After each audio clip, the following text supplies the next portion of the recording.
megalayapost.news.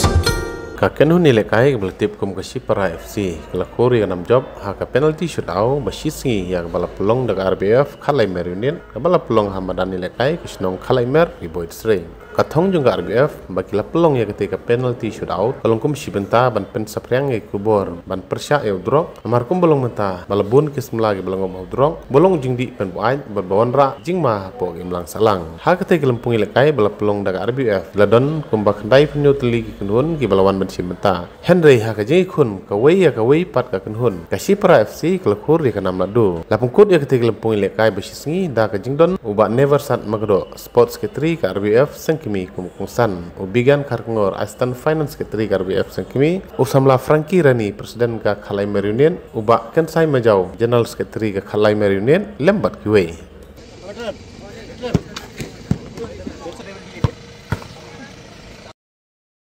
Jadi senang bagi baya kesenang hakan nak jenbit golek se kapuang kelas lem haba syua bang inyo berkut long kalapoi kata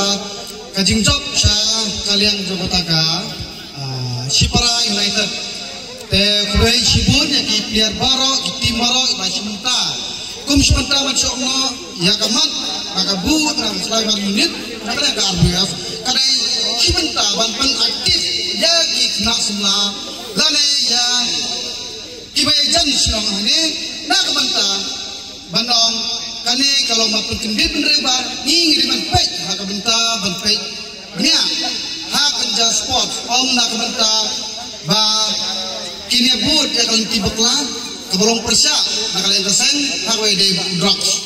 hi ni tanyungi lagi pek ya ke state pegalian ya syasam ne tasubun tang kajing ya pembut lane kajimlin mandi itu blocks teng aqua penambah kai kajimlin jompi Khalai Mer Union tapi pi ganti kumbha megalayapost.news.